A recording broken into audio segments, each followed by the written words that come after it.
अस्सलाम वालेकुम दोस्तों, उम्मीद करता हूँ आप सब खैरियत से होंगे। एक नई वीडियो के साथ हाज़िर हूँ। दोस्तों, काफ़ी जो दोस्त हैं हमारे उनको रिजेक्शन लेटर रिसीव हो रहे हैं सिंध पब्लिक सर्विस कमीशन के थ्रू। जिन कैंडिडेट्स ने किसी भी पोस्ट के लिए अप्लाई किया हुआ था और उसके बाद फिर रिटन टेस्ट क्लियर की, रिटन टेस्ट क्लियर करने के बाद उन्होंने डॉक्यूमेंट्स जो है वो एसपीएससी को डिस्पैच किए थे, साइन किए थे, लेकिन जो डॉक्यूमेंट्स उन्होंने भेजे थे कुछ डॉक्यूमेंट्स उसमें से मिस हो गए थे, यानी कि नहीं भेजे थे, उनको मालूमात नहीं थी या अंदाज़ा नहीं था। तो एसपीएससी की जानिब से उन कैंडिडेट्स को लेटर्स रिसीव हो रहे हैं रिजेक्शन के।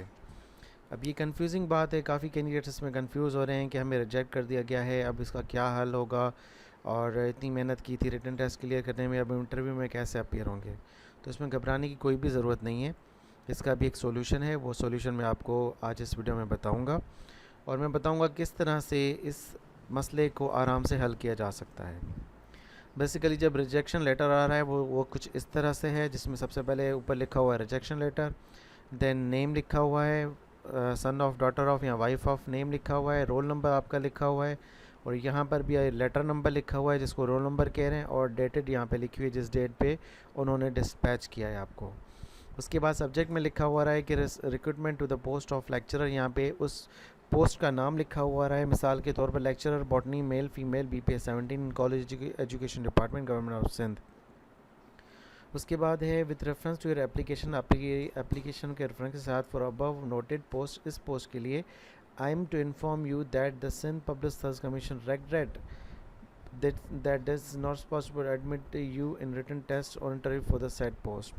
हम आपको इन्फॉर्म करते हैं कि आपको एडमिट नहीं किया जाएगा रिटन टेस्ट या इंटरव्यू के लिए फॉलोइंग रीजंस की वजह से। रीजंस क्या हैं कि आप सब जो है फेल हो गए हैं सबमिट करने में फॉलोइंग जो रिक्वायर्ड डॉक्यूमेंट थे विद स्टिपुलेटेड टाइम, जितना टाइम आपको दिया गया था उस टाइम के अंदर आपने ये डॉक्यूमेंट्स डिस्पैच नहीं किया। कौन से डॉक्यूमेंट्स हैं? यहाँ पे दो डॉक्यूमेंट्स पे टिक लगा हुआ है।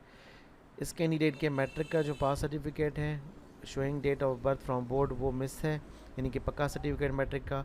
इंटरमीडिएट का पास सर्टिफिकेट बोर्ड वाला जो पक्का सर्टिफिकेट होता है वो मिस है इस कैंडिडेट का। अब कैंडिडेट यहाँ पे कंफ्यूज हो जाते हैं कि अब करना क्या है, किस तरह से सारा प्रोसेस होगा। तो उसका आसान तरीका कार यहाँ पे बता रहे हैं कि हाउ एवर, अगर if you feel aggrieve of the rejection in your application, आपको कोई शिकायत है अपने एप्लीकेशन के मुताबिक, रिजेक्शन लेटर के मुताबिक, you may file an appeal to within 7 days, 7 दिन के अंदर आपने एक अपील फाइल करनी है रीज़नेबल ग्राउंड के साथ, एविडेंस के साथ, इस रिजेक्शन ऑर्डर के अगेंस्ट में। अपील फॉरवर्ड करने के लिए आपने एक चालान पे करना होगा 250 रुपये का स्टेट बैंक में, और वही सेम अकाउंट होगा जो एसपीएससी का अकाउंट होता है उसी में। यहाँ पे अकाउंट नंबर भी गलत लिखा है, इन्होंने टाइपिंग मिस्टेक की, अकाउंट नंबर गलत लिखा हुआ है। एसपीएससी का एक ही अकाउंट है जो मैं आपको आगे चल के दिखा रहा हूँ वो अकाउंट कौन सा है, और उसी का ही चालान आपको स्टेट बैंक के अंदर से मिलता है। अच्छा, ये प्रोसेस अगर आपने कर लिया तो इंशाल्लाह आपका जो फॉर्म है वो एक्सेप्ट हो जाएगा। Otherwise the same will be not entered in, otherwise आपका जो है वो बिल्कुल रिजेक्ट हो जाएगा और आपको इंटरव्यू के लिए कंसीडर नहीं किया जाएगा। तो ये था रिजेक्शन लेटर। अब करना क्या है, आपने सबसे पहले करना क्या है, एक एप्लीकेशन लिखनी है। एप्लीकेशन किस तरह से होगी उसका एक फॉर्मेट मैंने बनाया, मैं आपके साथ शेयर कर देता हूं और इस वीडियो के डिस्क्रिप्शन में भी डाल देता हूं ताकि आप वहां से डाउनलोड करके उसको अपने हिसाब से इस्तेमाल करें। ये एप्लीकेशन मैंने बनाई है, इसमें लिखा हुआ है to the chairman Sindh public service commission Hyderabad. इसको थोड़ा सा जूम कर लेता हूँ मैं, और यहाँ पे लिखा है request to accept missing documents for the interview of botany lecturer BPS 17। जिस पोस्ट के आपके मिसिंग डॉक्यूमेंट्स थे वो पोस्ट आप यहाँ पे लिखेंगे।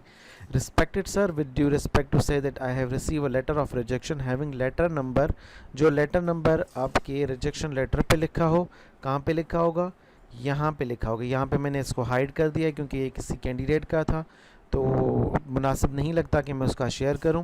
तो यहाँ पे जो लेटर नंबर आपका लिखा हुआ है वो यहाँ पे आपने एप्लीकेशन पे लिखना है।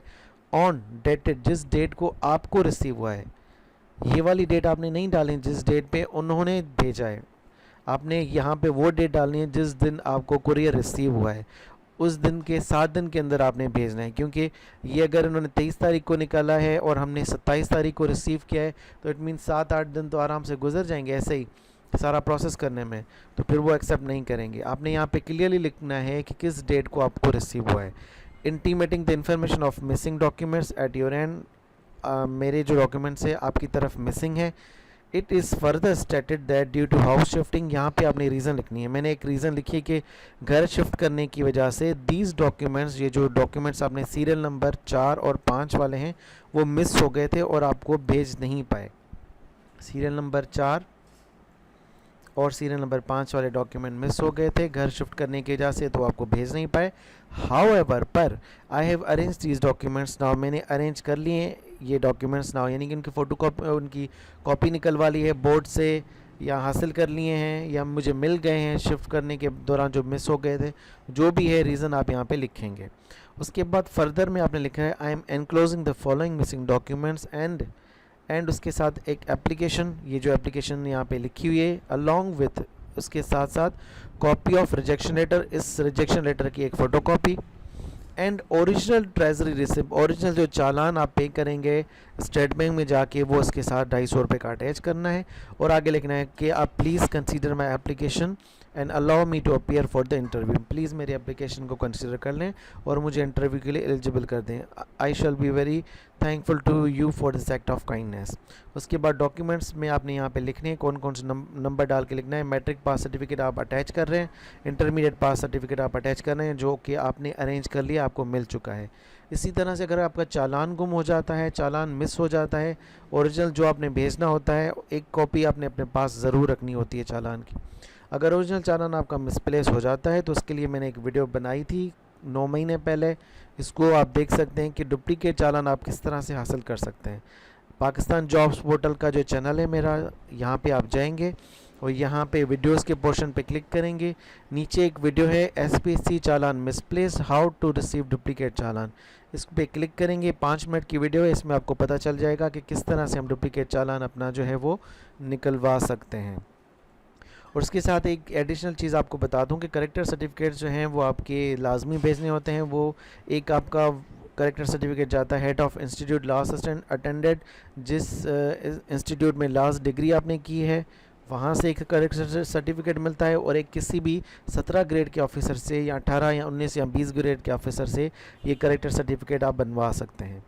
उसके साथ साथ एक और वीडियो मैंने यहाँ पे बनाई थी, मैं आपको दिखा देता हूँ, जिसमें मैंने बताए थे कि एसपीएससी की डॉक्यूमेंट चेकलिस्ट क्या होती है। ये वाली video, the SPSC document checklist after passing written test, written test clear करने के बाद जो सही सही डॉक्यूमेंट्स आपने भेजने होते हैं वो कौन कौन से होते हैं ताकि आपका रिजेक्ट ना हो। तो ये वाली वीडियो भी आप देख सकते हैं, इसमें तमाम डॉक्यूमेंट्स की इन्फॉर्मेशन मौजूद है कि कौन कौन से डॉक्यूमेंट्स आपने भेजने होते हैं रिटन टेस्ट क्लियर करने के बाद एसपीएससी को। तो ये हो गया एप्लीकेशन फॉर्म और आपकी एप्लीकेशन हो गई। उसके बाद आपने लिखना है yours sincerely Saleem Ahmed, अपना नाम लिखना है और अपना रोल नंबर लिखना है। उसके बाद आपने इसको भेज देना है। भेजने का एड्रेस क्या है, पोस्टल एड्रेस है to the chairman public service commission head office Thandi Sarak Hyderabad. Phone number आपने ये लिखना है, फैक्स नंबर लिखना है, ईमेल लिखना है एनवेलप के ऊपर। ठीक है, ये हो गया आपका एप्लीकेशन का पोर्शन। उसके बाद अब चालान आप कैसे फिल करेंगे, चालान भी मैं आपको दिखा देता हूँ। ये चालान है एसपीएससी का। इसमें करना क्या होता है, इसके 3 पार्ट्स होते हैं।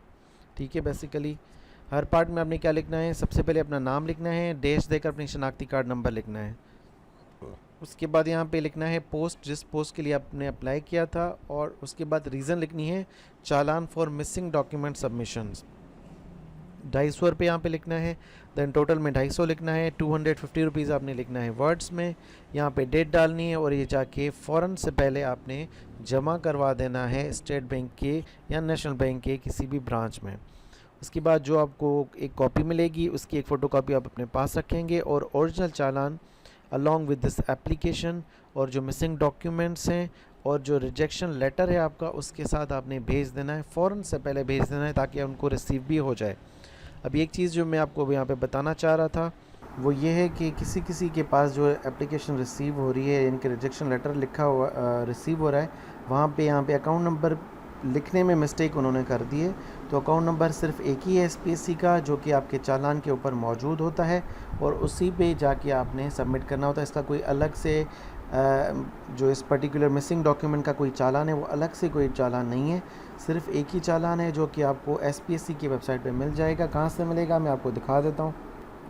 आप एसपीएससी की वेबसाइट ओपन करेंगे, और यहाँ पे साइड में चालान फॉर्म के नाम से एक PDF फाइल होगी, इसको आप डाउनलोड करेंगे तो आपके पास चालान डाउनलोड हो जाएगा और उसकी प्रिंट लेकर आप जो है उसको नेशनल बैंक या स्टेट बैंक की किसी भी ब्रांच में जमा करवा सकते हैं। तो दोस्तों उम्मीद करता हूँ कि ये मसला आपका हल हो जाएगा। इसी के साथ ये जो रिजेक्शन वाला सिलसिला है वो बिल्कुल जो है वो ख़त्म हो जाएगा।